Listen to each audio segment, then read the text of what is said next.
Hello everyone, welcome back to step up academy. मैं मयंक पालीवाल आज आप लोग के लिए लेकर आ गया हूं बच्चों क्लास 12th अकाउंटेंसी से रिटायरमेंट ऑफ ए पार्टनर के 30 मल्टीपल चॉइस क्वेश्चन। जैसा कि बच्चों आप लोगों को बहुत अच्छे से पता है कि मयंक सर आप लोगों के लिए एक पूरी सीरीज लेकर आ चुके हैं जिसमें मैं आपको chapter wise 30 multiple choice question हर एक चैप्टर में से यहां पर लाइव सॉल्व करके दिखाता हूं।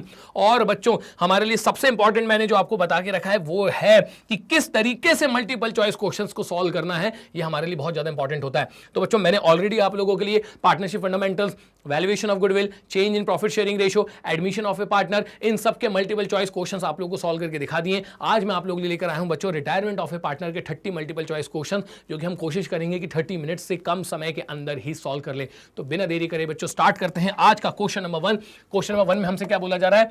Retiring partner is compensated by the gaining partners for his profit share bye paying goodwill in their. तो यहां पे आपसे बोला जा रहा है कि जो रिटायरिंग पार्टनर है उसको कॉम्पनसेट किया जाता है किसके द्वारा? सर गेनिंग पार्टनर्स के द्वारा। किस रेशो में? ऑब्वियस सी बात है गेनिंग रेशो में। तो एडमिशन के केस में बच्चों हमें किस चीज की जरूरत पड़ती है? सर सैक्रिफाइसिंग रेशो की। और रिटायरमेंट के टाइम पे हमें किस चीज की जरूरत पड़ती है? सर गेनिंग रेशो की। तो यहां पे जो ऑप्शन निकल कर आएगा सर वो आएगा ऑप्शन ए। तो आप टिक कर दीजिएगा बच्चों ऑप्शन ए पे। देख सकते हैं बिल्कुल सही है। आगे चलते हैं अगले क्वेश्चन में हमसे क्या बोला जा रहा है? सर क्वेश्चन नंबर 2 में आपसे बोला जा रहा है CSKR partner sharing profit and losses in the ratio 3:4:1। आगे आपसे बोल रहे हैं S retired from the firm. ठीक है, loss on revaluation on that date was कितने का लॉस हो रहा है? रीवैल्यूएशन पे सर 96,000 का। C&K decided to share profit and losses equally in future.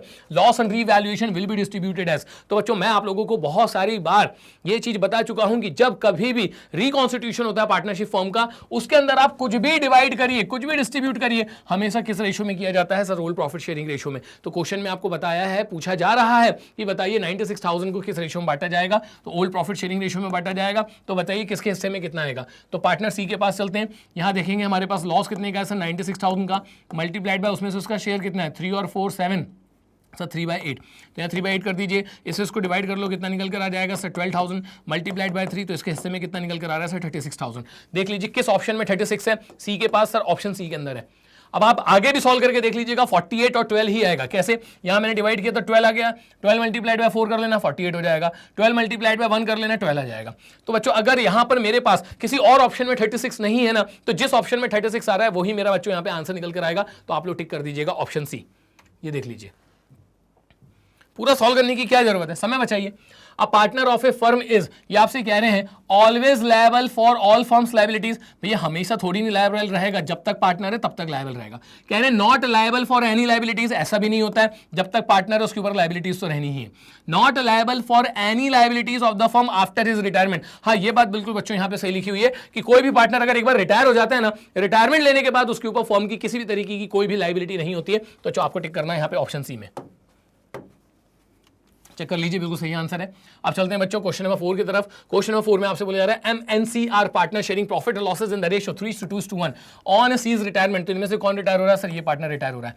आगे आपसे बोला जा रहा है his share is taken bye MNN in the ratio 2:1। आपको यहाँ पे न्यू प्रॉफिट शेयरिंग रेशियो निकाल के दिखाना है बिटवीन MNN। चलिए ठीक है, तो काम करते हैं, सबसे पहले ये पता लगाते हैं कि M कितना गेन करेगा।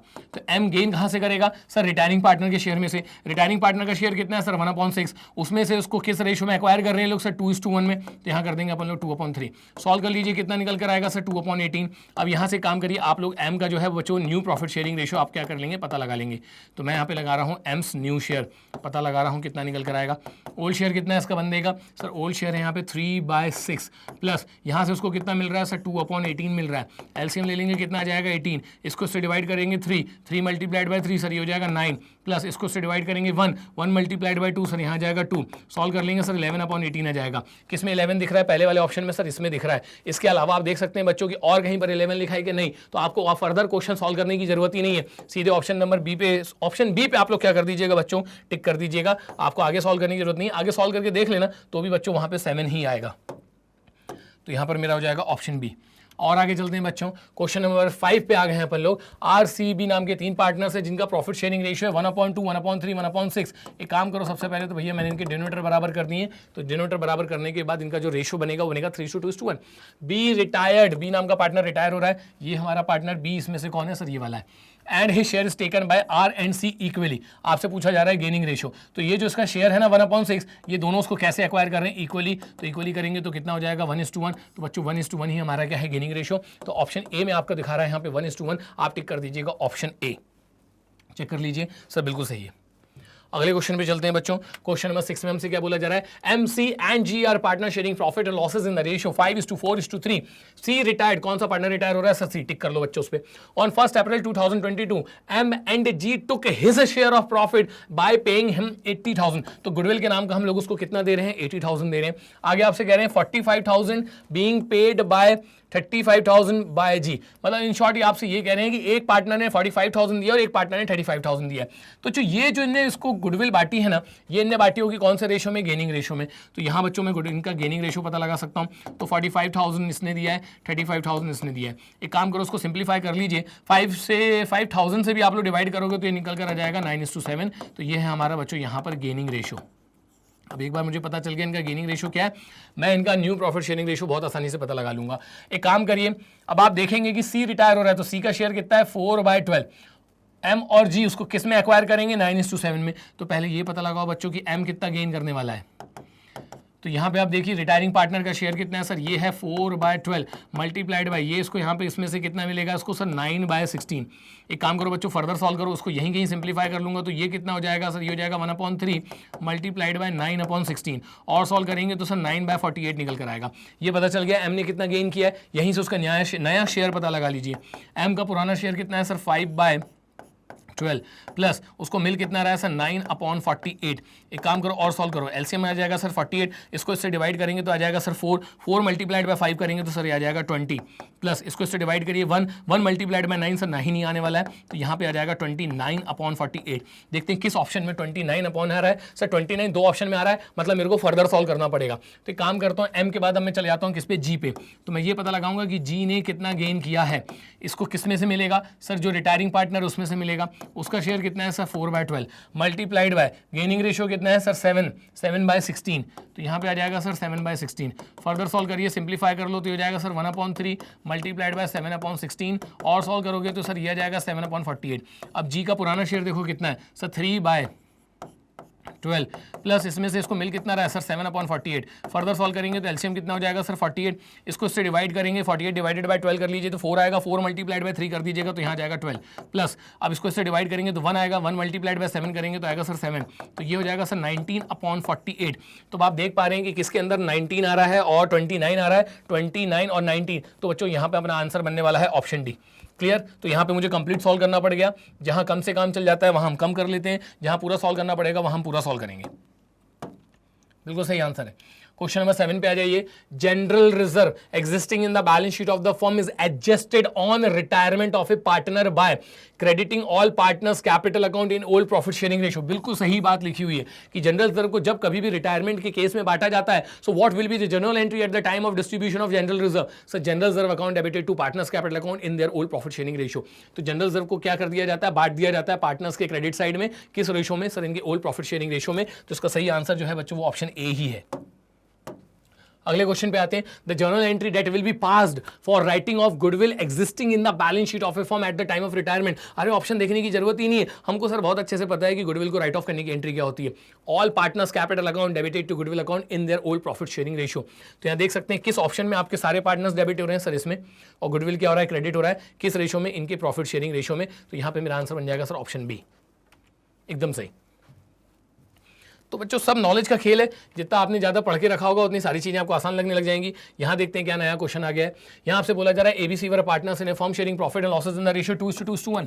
आगे आपसे कह रहे हैं कि their capital account balances are 50,000, 70,000 and 35,000 respectively. इनमें से बी रिटायर हो रहा है तो ए बी सी, तो बी का यहाँ पे कैपिटल कितना है सर? 70,000 है ना, और ये वाला बंदा जो है वो रिटायर हो रहा है। आगे आपसे कह रहे हैं B retired from the firm and balance in reserve in the date was 25,000। ठीक। If the goodwill of the firm was valued at 30,000, goodwill कितनी है? 30,000। और आपसे कह रहे हैं कि लॉस ऑन रीवैल्यूएशन कितने का है sir? 75,000। Then amount that will be payable to B's. हमको यहाँ पे ये कैलकुलेट करके दिखाना है कि बी के हिस्से में टोटल कितना आएगा। तो बच्चों यहाँ से स्टार्ट करो। ठीक है, सबसे पहले आप देखो उसके कैपिटल अकाउंट के अंदर बैलेंस कितना है सर? 70,000 मल्टीप्लाइड बाय, नहीं इसमें क्या कोई मल्टीप्लिकेशन नहीं करना है। B retire from the firm balance in reserve. तो बच्चों काम करो, ये पता लगाओ कि रिजर्व में से इसके हिस्से में कितना आएगा। रिजर्व कितने का है सर? 25,000 का। ये बंदे का शेयर कितना है सर? 2/5। सॉल्व कर लो बच्चों, उसको कितना आ जाएगा सर? ये निकल कर आ रहा है यहाँ पे 10,000। आगे कह रहे हैं गुडविल हमारी फॉर्म की कितनी है सर 30,000।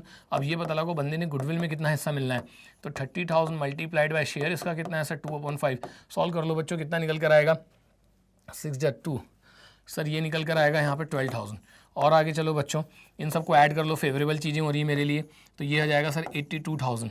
अब यहाँ जो रीवैल्यूएशन है उस पर अपने को लॉस हुआ था, तो वो लॉस भी मैं मल्टीप्लाई कर देता हूँ, तो 75,000 मल्टीप्लाइड बाय शेयर कितना है सर 2/5। इसको इससे सॉल्व करेंगे तो ये सर ये निकल कर आएगा 30,000। कितना निकल कर आएगा सर 30,000। डिफरेंस निकाल लो बच्चों, कितना निकल कर आ रहा है सर 52,000। देख लीजिए किस ऑप्शन में आपको यहाँ पे 52,000 दिख रहा है, 52 नहीं होगा, एक मिनट रुकिएगा बच्चों, ये आपका हो रहा है 70 80 सर, यहाँ 92,000 आ रहा है, यहाँ आ रहा है 92,000। 92 में से 30 जाएगा तो कितना बचेगा सर 62,000 बचेगा।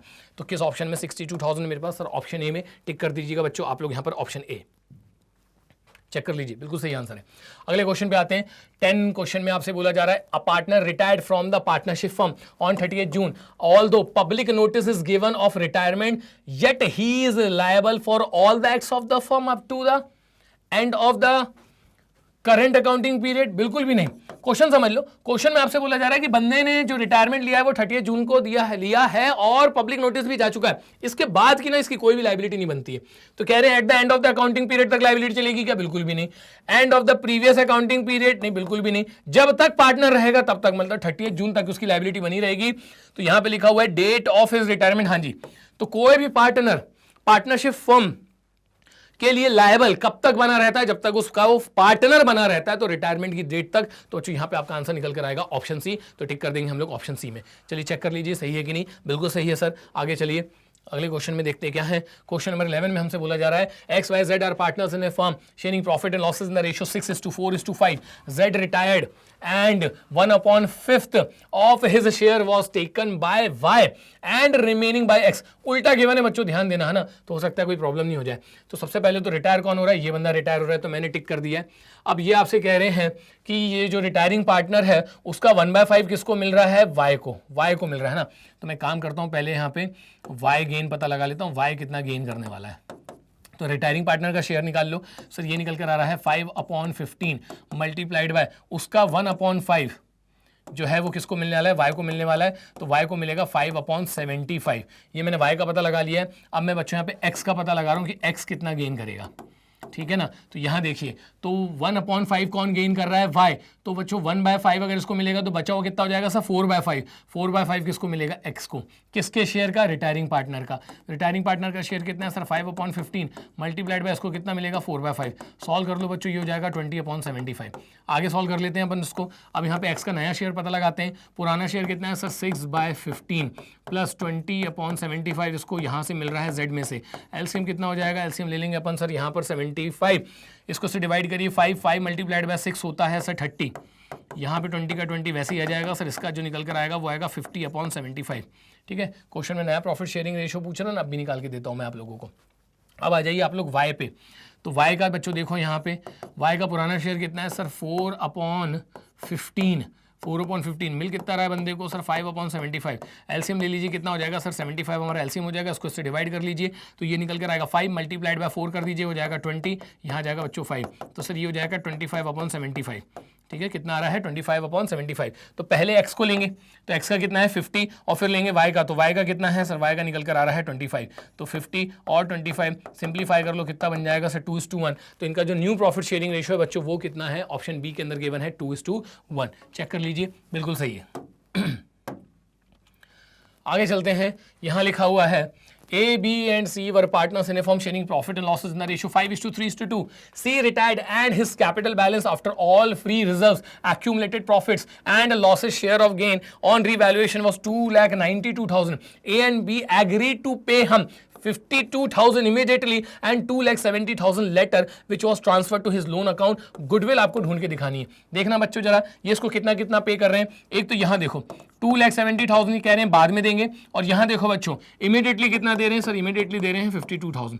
इसको जरा उठा के ऐड कर लेना, कितना निकल कर आएगा सर? ये निकल कर आएगा आपका 3,12,000 कितना निकल कर आएगा सर? 3,12,000। और आप देखें कि सारे एडजस्टमेंट करने के बाद उसकी कैपिटल स्टैंड कहाँ पे कर रही है सर? 2,92,000 पे स्टैंड कर रही है। कितना एक्स्ट्रा दे रहा हूँ मैं उसको सर? 30,000 रुपीज आप उसको एक्स्ट्रा दे रहे हो। किस बात का दे रहे होंगे? गुडविल का। अब एक काम करिए, आप देखिए कि 30,000 हम दे रहे हैं कितने शेयर के लिए? 2/10। भाई रिटायरिंग पार्टनर देखो ना कौन है, सी रिटायर हो रहा है। कितना गुडविल दे रहा हूँ? 30,000। कितने शेयर के लिए? 2/10 के लिए। रेसिप्रोकल कर दो 10/2। तो अच्छा यहाँ पर आपका जो गुडविल निकल कर आएगा वो निकल कर आएगा सर 1,50,000। किस ऑप्शन में 1,50,000 है सर? ऑप्शन डी के अंदर 1,50,000 है। टिक कर देना बच्चों, आपको आपका एक मार्क जो है सिक्योर कर दिया जाएगा। ऑप्शन डी आप चेक कर सकते हैं। क्वेश्चन नंबर 13 पे आता हूं। यहां लिखा है Manan, Gagan and Naman are partners sharing profit and losses in the ratio 3:2:1।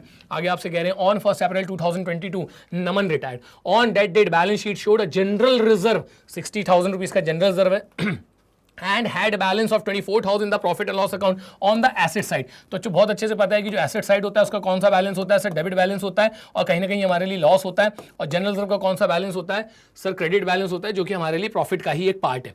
आगे आपसे कह रहे हैं net amount transfer to Naman's capital account will be, हमको ये बताना है कि अल्टीमेटली नमन के हिस्से में कितना आएगा। अब आप देखिए जनरल रिजर्व के अंदर कितना रखा हुआ है सर? 60,000, ये मेरे लिए पॉजिटिव है। और यहाँ पे जो P&L का डेबिट बैलेंस है वो कितना है? 24,000, ये मेरे लिए नेगेटिव है। तो स्टिल मेरे पास अभी भी कितना है सर? 36,000 पॉजिटिव है। उसमें से मुझे नमन का हिस्सा पता लगाना है, जो कि कितना है सर? 1/6।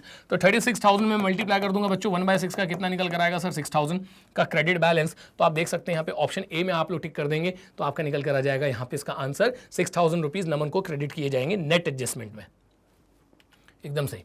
अब चलते हैं बच्चों क्वेश्चन नंबर 14 में। इसमें आपसे बोला जा रहा है Sonu, Sumit and Sahil share profit and losses in the ratio 4:3:2।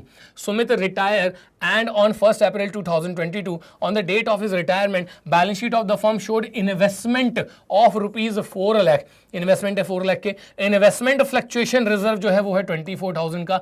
If the market value of investment is 4 lakh the accounting treatment is. तो हम देख सकते हैं बच्चों पहले भी इन्वेस्टमेंट का वैल्यू कितना था? 4 लाख। अभी भी इन्वेस्टमेंट का वैल्यू कितना है? 4 लाख। मतलब किसी तरीके का कोई लॉस नहीं हो रहा है। अगर मुझे किसी भी तरीके का कोई भी लॉस नहीं हो रहा है तो इन्वेस्टमेंट फ्लक्चुएशन रिजर्व को बांट दिया जाएगा between all the partners in their old profit sharing ratio, जो कि है 4:3:2। आगे देखते हैं क्या कह रहे हैं। 24,000 distributed between Sonu and Sahil in the ratio 3:2। अरे बिल्कुल भी नहीं भाई, सारे पार्टनर्स को मिलता है। 24,000 distributed among Sonu, Sumit and Sahil in the ratio 4:3:2 and 24,000 is credited to revaluation account. ऐसा भी कोई ट्रीटमेंट नहीं है। इतना ट्रीटमेंट तो इन्होंने बिल्कुल सही बताया है, लेकिन आगे कह रहे हैं कि 24,000 रीवैल्यूएशन में डाल देंगे। वो तब तक नहीं डाला जाता जब तक इन्वेस्टमेंट की वैल्यू में कोई भारी चेंज नहीं आ जाए। आगे आपसे बोल रहे हैं 24,000 distributed among Sonu, Sumit and Sahil in the ratio 4:3:2। हाँ जी सर, ये वाला ट्रीटमेंट बिल्कुल सही है। तो जो आप लोग को टिक करना पड़ेगा यहां पे ऑप्शन सी। इसी से रिलेटेड एक और क्वेश्चन है। Ramesh and Suresh and Girish share profit and losses in the ratio 4:3:2. Girish decided to retire on 1 April 2022. Their balance sheet showed an investment of 3,60,000 के इनके पास इन्वेस्टमेंट्स हैं and investment fluctuation रिजर्व में रखा हुआ है 45,000. If the market value investment की कितनी चल रही है? 3,42,000. ठीक है भैया, तो यहाँ पर आगे आपने कितना सर? 3,60,000. अब मार्केट वैल्यू हमारी चल रही है सर 3,42,000. डिफरेंस निकालेंगे तो सर 18,000 रुपीज़ का जो है हमको हो गया लॉस। इस लॉस को एडजस्ट करने के लिए मेरे पास क्या रखा हुआ है? इन्वेस्टमेंट फ्लक्चुएशन रिजर्व में सर 45,000 रुपीज़ रखे हुए हैं। तो 45,000 में से 18,000 रुपीज़ का मैंने लॉस एडजस्ट कर लिया। अभी भी इन्वेस्टमेंट फ्लक्चुएशन रिजर्व में कितना रखा हुआ है? 27,000। आगे कह रहे हैं अकाउंटिंग ट्रीटमेंट बताओ। बिल्कुल बता देते हैं। तो कितना निकल कर आ रहा है सर? 27,000 निकल कर आ रहा है। आगे देखिए पूरा 45 बांट देंगे? बिल्कुल भी नहीं। गिरीश के क्रेडिट साइड में 6,000 आएगा क्या? चेक करना पड़ेगा मेरे को। गिरीश का इसमें से शेयर कितना है sir? 27,000 multiplied by 2 divided by 4 और 3 7 और 2 9, यहाँ जाएगा 9 9 3 जा और 3 2 जा 6। हाँ जी सर, 6,000 रुपीज़ जो है गिरीश के क्रेडिट साइड में चले जाएंगे। तो आपका ऑप्शन निकल कर आएगा सर यहाँ पे बी। आपको टिक करना पड़ेगा ऑप्शन बी। आगे मुझे चेक करने की जरूरत नहीं, क्योंकि मुझे समझ में आ गया है कि यहाँ पे जो ऑप्शन बी है वो ही सही है। क्वेश्चन नंबर 15 के बाद आते हैं बच्चों क्वेश्चन नंबर 16 पे। In case of retirement of a partner the entry of unrecorded investment will be. भाई अनरिकॉर्डेड इन्वेस्टमेंट को रिकॉर्ड कर लो। So what will be the entry? Sir increase in asset वाला कॉन्सेप्ट लगाएंगे। तो यहां पर हो जाएगा unrecorded asset account debited to revaluation account. ठीक है, देखते हैं किसमें गिवन है। डेबिट इन्वेस्टमेंट क्रेडिट रीवैल्यूएशन, बिल्कुल सही। Unrecorded investment account debited to revaluation account. Increase in asset is debited and income in gains are credited. That's why इसकी entry बनेगी कुछ इसी तरीके से। In case of retirement of a partner, the entry for unrecorded asset taken by retiring partner will be। तो हमारा कहीं ना कहीं कॉन्सेप्ट वही है। और अब की बार जो अनरिकॉर्डेड एसेट है किसने ले लिया? पार्टनर ने। तो पार्टनर ने ले लिया है तो उससे उसकी कैपिटल हो जाएगी कम। तो पार्टनर्स कैपिटल अकाउंट डेबिटेड, और अनरिकॉर्डेड एसेट ले रहा है, फायदा हो रहा है, तो रीवैल्यूएशन अकाउंट इज क्रेडिटेड। तो यहाँ पे एंट्री बनेगी sir partners capital account debited, partner में भी कौन सा, रिटायरिंग वाला ना, ये वाला नहीं, रिटायरिंग वाला, तो debit retiring partner and credit revaluation account. बच्चों इसका आंसर आ जाएगा आपका ऑप्शन डी, चेक कर लो भाई। क्वेश्चन नंबर 18 पे आते हैं। At the time of retirement of a partner the balance in dash account of retiring partner is transfer to dash account. तो करंट अकाउंट का बैलेंस कहां ट्रांसफर कर दिया जाता है, कैपिटल अकाउंट में। बात बिल्कुल सही है, कैपिटल का करंट में ऐसा नहीं होता, करंट का लोन में ऐसा नहीं होता, इधर नहीं, ये भी नहीं होता। एक ही ऑप्शन होता है इसका कि जब कभी भी कोई भी पार्टनर रिटायर हो रहा है तो उसके करंट अकाउंट के अंदर जितने भी बैलेंसेस पड़े हो सारे के सारे बैलेंसेस कहां ट्रांसफर कर दिए जाते हैं, उसके कैपिटल अकाउंट के अंदर। Option A. तो जो सिर्फ सॉल्व नहीं कर रहा हूं मैं, आप लोगों को एक प्रॉपर एक्सप्लेनेशन भी दे रहा हूं आप लोगों को। Unless agreed otherwise it is presumed that continuing partner gain in their dash profit sharing ratio and hence dash ratio same as their old profit sharing ratio. तो जो अगर पार्टनर गेन कर रहे हैं तो ये काय में गेन करेंगे, ओल्ड प्रॉफिट शेयरिंग रेशियो में गेन करेंगे, ठीक है ना, अगर कोई भी इंफॉर्मेशन गिवन नहीं है तो, और जो कुछ भी इनका गेनिंग रेशियो होगा ना वो ओल्ड रेशियो के बराबर ही होगा। तो ऑप्शन डी बच्चों यहां पर जो है मुझे सही लग रहा है, चेक कर लेते हैं, बिल्कुल सही है। क्वेश्चन की नब्ज को पकड़ो, कहानी खत्म। क्वेश्चन नंबर 20 में हमसे बोला जा रहा है इन case of retirement of a partner in the middle of the year the profit may be estimated on the basis of. कोई एक पार्टनर है जो इस साल के बीच में ही क्या हो रहा है, रिटायर होके जा रहा है, तो बताइए उसके हिस्से का प्रॉफिट निकालना इनमें से कहां से हमारे लिए अप्रोप्रिएट होगा। नेट प्रॉफिट से, वो तो साल के एंड में पता चलता है, गुडविल इससे तो प्रीमियम निकलती है, एवरेज प्रॉफिट बिल्कुल भी नहीं, आप उसका ऐसे निकालेंगे on the basis of sales. तो कोई भी पार्टनर अगर बच्चों बीच में ही छोड़ के चले जाता है तो उसके हिस्से का जो प्रॉफिट है वो निकालना हमारे लिए ज्यादा अप्रोप्रिएट है on the basis of sales. इसके बाद अगले क्वेश्चन पे आते हैं, question number 21। At the time of retirement of a partner provision for doubtful debt appear as deduction against debtors in the balance sheet. Yes, if all the partners are good then balance of provision for doubtful debts will be dash to dash. In short ये आपसे कह रहे हैं कि यहां पे हमें provision की जरूरत नहीं है। तो बच्चों जब भी प्रोविजन कम होता है क्या एंट्री बनेगी सर, डिक्रीज इन लायबिलिटी की एंट्री बनाई जाएगी। तो डिक्रीज इन लायबिलिटी की एंट्री क्या होती है sir, provision for doubtful debts account debited to revaluation account. ढूंढो भैया इसमें क्या है, तो ये आपसे कह रहे हैं कि provision for doubtful debts account क्या हो जाएगा सर, ये हो जाएगा डेबिट, और रीवैल्यूएशन अकाउंट क्या हो जाएगा, क्रेडिट। तो यहां पे बच्चों हमारा आंसर बनेगा ऑप्शन, एक मिनट यार क्या कर दिया मैंने, eight the time of retirement of a partner provision for doubtful dates appear eight designated, ठीक है। मतलब इन शॉर्ट ये आपसे बोल रहे हैं कि जो आपका प्रोविजन फॉर डाउटफुल डेट्स है विल बी क्रेडिटेड। नहीं बच्चों ये गलत टिक लगा हुआ है यहाँ पर, इसमें गलत ऑप्शन है ये, मैं आपको बिल्कुल बता रहा हूँ। प्रोविजन जब भी कम होते हैं ना तो कहाँ जाते हैं, डेबिट साइड में, इसलिए डेबिट आ जाएगा, और प्रोविजन के कम होने से हमको फायदा हो रहा है इसलिए रीवैल्यूएशन अकाउंट क्रेडिट हो जाएगा। तो आप टिक लगाइएगा ऑप्शन सी पे, ना कि ऑप्शन ए पे। हो जाती है बच्चों कभी कभी गलती से मिस्टेक। यहां लिखा हुआ है आगे, out of sundry debtors 2,58,250, 2,000 due from Manan become bad and Hanumuna who owed it 6,250 become insolvent। Official receiver ने डिक्लेयर किया कि भैया 20 पैसा मिलेगा बस आपको, बच्चा कुछ 80% बैड डेट में कन्वर्ट हो जाएगा। प्रोविजन फॉर डाउटफुल डेट अपन ने मेंटेन करना है 5% का। आगे आपसे बोला जा रहा है एग्जिस्टिंग प्रोविजन हमारे पास कितने का है, 22,500 का। अच्छा जी, चलिए सॉल्व कर लेते हैं। तो सबसे पहले मुझे यहाँ कितने का बैड डेट हो रहा है सर, यहाँ पे आपके पास बैड डेट हो रहा है 2,000 रुपीज़ का। अब यहाँ पे आ जाओ बच्चों, 6,250 का 20% मिलेगा, 6,250 का 20% मिलेगा तो डूब कितना परसेंट जाएगा, 80%। तो यहाँ पता लगा लो यहाँ से कितने का बैड डेट हो रहा है सर, डूब जाएगा 80%। इसका अगर हम लोग निकालेंगे कितना, 80% निकाल के आएंगे तो यहाँ पर निकल कर आएगा सर 5,000। कितना निकल कर आएगा 5,000। तो 2,000 का मेरा याला बैड डेट हो गया, 5,000 का यहाँ से बैड डेट हो रहा है। और आगे चलता हूँ, कह रहे नया प्रोविज़न बनाओ, ये भी देख लेते हैं भाई।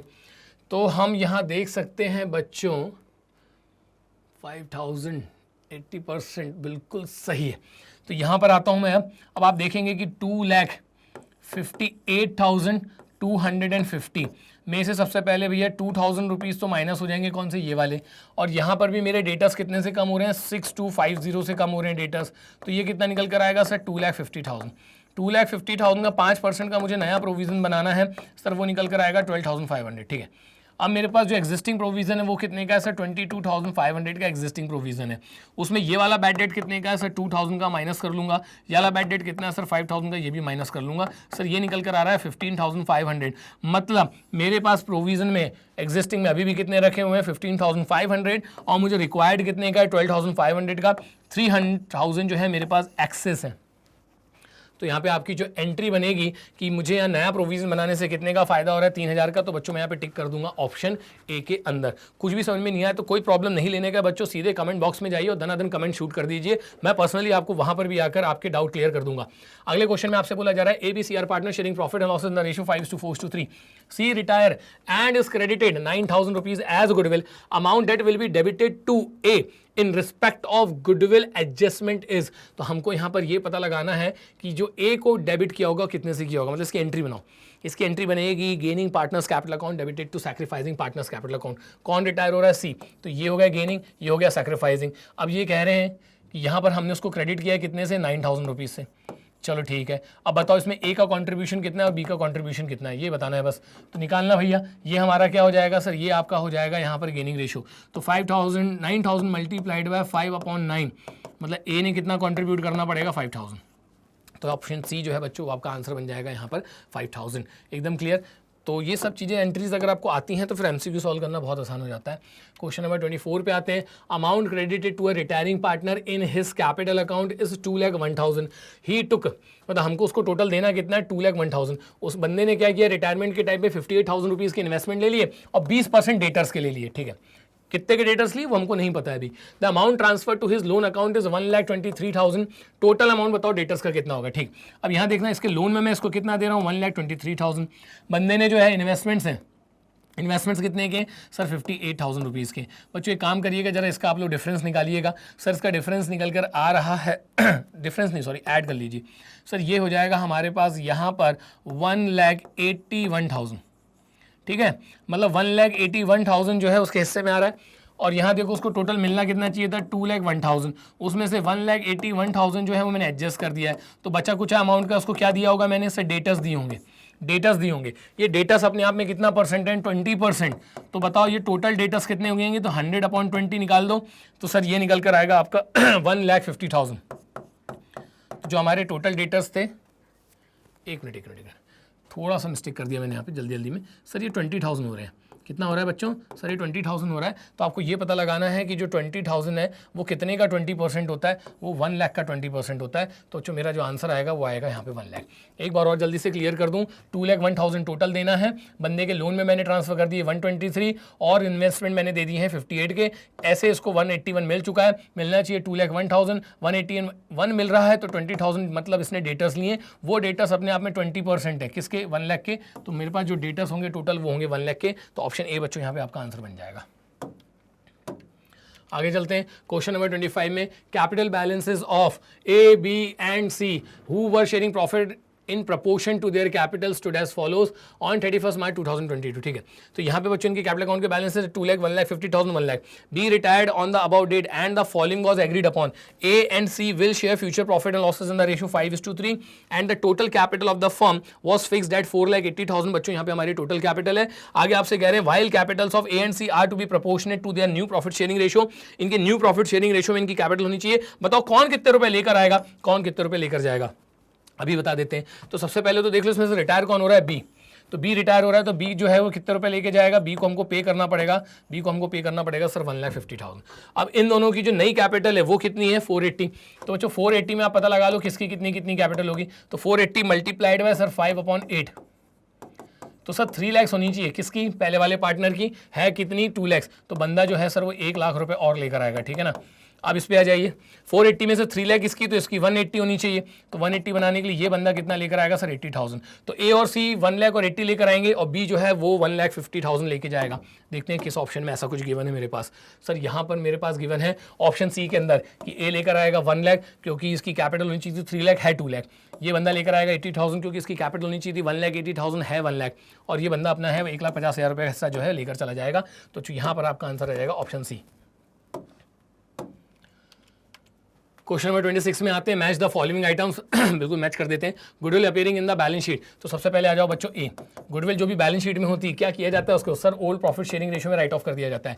Debit balance of P&L। तो बच्चों बी का भी जो है ना यहाँ पे यही आंसर निकल कर आएगा कि ओल्ड प्रॉफिट शेयरिंग रेशियो में राइट ऑफ कर दिया जाता है। Goodwill valued by super profit method, sir इसको गेनिंग में किया जाता है। तो सी का बन जाएगा आपका 2। और सर प्रॉफिट पोस्ट रिटायरमेंट वो न्यू प्रॉफिट शेयरिंग रेशियो में दिया जाता है। तो डी का हो जाएगा 3। तो मुझे देखना है 1, 1, 2, 3 है ना। देखते हैं किसमें गिवन है। 1 1 2 3, 1 1 2 3, ऑप्शन बी बच्चों इसका आंसर निकल के आ जाएगा। और आगे चलते हैं, यहाँ पर बच्चों क्वेश्चन, अच्छा इसी टाइप का एक और क्वेश्चन है, अनरिकॉर्डेड लायबिलिटी जब भी बढ़ती है रीवैल्यूएशन में चली जाती है, तो एक आंसर बन रहा है मेरा 1।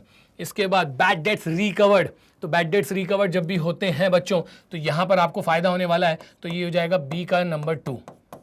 सी पे आते हैं बच्चों, unrecorded asset taken over by partner, तो जब कभी भी कोई पार्टनर अनरिकॉर्डेड एसेट कर लेगा तो उसके डेबिट साइड में लेके जाते हैं, तो सी का हो जाएगा बच्चों यहाँ पे 4। अब आ जाइए डी पे, expenses on valuation of assets paid by partner, तो ये उसके क्रेडिट साइड में डाल दिया जाता है, तो यहाँ जाएगा ऑप्शन 3। तो यहाँ में जो देखना है 1 2 4 3 किसके के अंदर गिवन है, तो हम लोग देख लेते हैं सर ए का जो निकल कर आ रहा है अनरिकॉर्डेड लायबिलिटी, तो वो तो सर आपके जाएगा रीवैल्यूएशन के डेबिट साइड में, ठीक है।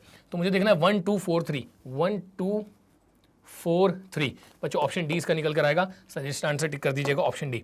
चलिए 27 तक हो गए हमारे। क्वेश्चन नंबर 28 में आपसे क्या बोला जा रहा है, which of the following are computed at the time of retirement of a partner. आपको बताना है किस किस चीज का कैलकुलेशन होता है, गेनिंग रेशियो का होता है, हाँ सर होता है, profit and loss on revaluation इसका भी होता है, वैल्यूएशन ऑफ गुडविल इसका भी होता है, realization of asset no sir वो यहां नहीं होता है, वो डिसोल्यूशन में होता है, शेयर इन रिजर्व इसका भी ही होता है, तो इसको छोड़ दीजिए बस डी वाले को, तो आपका आ जाएगा ए बी सी ई।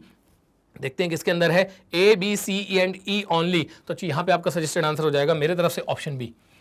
तो क्वेश्चन में आपसे पूछा था क्या होता है, तो आपने बता दिया क्या क्या होता है। और आगे चलते हैं, इसी टाइप का एक और क्वेश्चन है, which of the following are credited to continuing partners, मतलब उनके क्रेडिट साइड में क्या क्या डाला जाएगा, gain on profit on revaluation, हाँ जी सर क्रेडिट साइड में डाला जाता है, share in goodwill existing in the books, नहीं सर ये तो डेबिट साइड में डाला जाता है, प्रॉफिट एंड लॉस अकाउंट का क्रेडिट बैलेंस, हाँ जी सर ये क्रेडिट साइड में डाला जाता है, एम्प्लॉयज प्रोविडेंट फंड ये तो डाला ही नहीं जाता है, कंटिजेंसी रिजर्व क्रेडिट साइड में डाला जाता है। तो यहाँ मेरे पास क्या बन रहा है सर, यहाँ मेरे पास बन रहा है कि बी और डी हटा दीजिए ना, तो ए बी ई ओनली, तो ऑप्शन ए बच्चों यहाँ पे आपका आंसर बन जाएगा। एक मिनट, ए सी क्यों हो रहा है, अच्छा मैं ही गलत रीड कर रहा हूँ, ए हो रहा है, सी हो रहा है और ई हो रहा है, तो ए सी एंड ई ओनली, ठीक है, टिक कर दीजिएगा आप लोग ऑप्शन बी पे। और last question, which of the following are debited to revaluation account, तो आपको बताना है कि इसमें से कौन सी चीजें रीवैल्यूएशन अकाउंट के डेबिट साइड में लेके जाते हैं। Bad debts over and about the provision, हाँ सर ये डेबिट साइड में जाएगा, प्रोविजन से ज्यादा नुकसान हो रहा है तो जितना एक्सेस नुकसान हो रहा है आपको रीवैल्यूएशन के डेबिट साइड में डालना पड़ेगा। Fall in the value of investment more than investment fluctuations, ये भी सर रीवैल्यूएशन के डेबिट साइड में जाता है, कि हमारे पास जो रिजर्व के कंपैरिजन में जो इन्वेस्टमेंट पे लॉस हो रहा है वो ज्यादा हो रहा है, तो जितना एक्सेस लॉस हो रहा है उसको कहां लेके चले जाऊंगा सर, रीवैल्यूएशन अकाउंट के डेबिट साइड में। रीवैल्यूएशन एक्सपेंसेस पेड, ये भी रीवैल्यूएशन के डेबिट साइड में जाते हैं। एक्सेप्टेंस गिवन टू क्रेडिटर्स, ये तो रीवैल्यूएशन में कहीं नहीं जाता है। Workman compensation claim in excess of workman compensation reserve, हाँ जी साहब वर्कमैन कॉम्पनसेशन का क्लेम अगर रिजर्व से ज्यादा हो जाता है तो जितना ज्यादा हो जाता है उसका कहां लेके जाते हैं सर, रीवैल्यूएशन अकाउंट के अंदर। तो बस डी वाला छोड़ दीजिए, तो हो जाएगा A B C and E only, A B C and E only, तो हमारा आंसर हो जाएगा ऑप्शन डी। बिल्कुल सही।